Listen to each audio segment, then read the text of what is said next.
Como fica a situação do dependente com a morte do titular de um contrato de plano de saúde? Vou te dar essa resposta, mas já clica aqui no sininho, se inscreve, enfim, tudo isso que vocês já sabem para ajudar esse canal a crescer mais e muita gente a vencer os planos de saúde. O que é que acontece?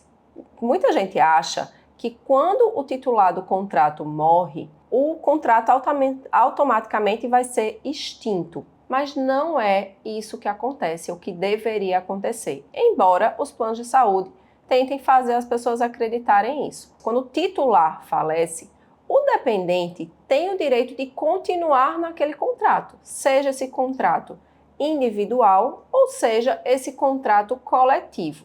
No caso de um contrato individual, é muito comum, é mais difícil essa cláusula existir no contrato coletivo, mas no caso de um contrato individual, muitas vezes tem uma cláusula que a gente chama de cláusula de remissão, que é basicamente o direito para os dependentes continuarem naquele contrato sem pagar plano de saúde, sem pagar mensalidade por um determinado tempo, que varia de 2 a 5 anos. Essa cláusula não é obrigatória, tá? Mas alguns contratos trazem esse benefício, principalmente contratos mais antigos. O que é que os planos de saúde dizem, Tentam fazer acreditar sobre essa cláusula de remissão. Eles dizem que é uma cláusula que dá o direito de permanecer no contrato de acordo com a previsão na cláusula, que normalmente é para dependentes até 24 anos ou cônjuge, ou dependentes acima de 24 anos que tenham algum problema, alguma deficiência. E eles dizem que passado esse prazo de remissão de 2 a 5 anos, que a pessoa não vai pagar a mensalidade, o que vai acontecer é a extinção do contrato. Mas isso não é verdade. A gente tem resolução do Conselho de Saúde Suplementar, Conselho Superior de Saúde Suplementar, que estabelece claramente a obrigatoriedade da operadora de manter esses dependentes no plano de saúde. Ora, é uma pessoa que já perdeu um familiar, já perdeu um ente querido e que vai ser punida 2 vezes porque vai perder também o plano de saúde, não faz o menor sentido. Então, existe sim a obrigatoriedade de manutenção desse contrato para os dependentes. Infelizmente, as operadoras não fazem isso administrativamente.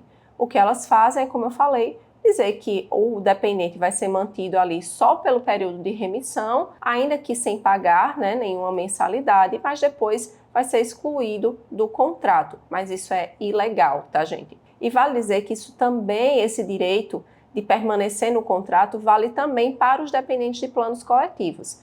Isso é por força de uma decisão do Superior Tribunal de Justiça. O STJ já decidiu que, por exemplo, um cônjuge que era dependente do titular, do principal vinculado àquele contrato de coletivo por adesão, no caso de falecimento desse cônjuge, a sua dependente tem direito de ser mantida naquele contrato e ela vira a titular. Pela resolução da Consul, na verdade, deveria ser colocado em um plano individual essa pessoa, mas os planos alegam que não comercializam mais.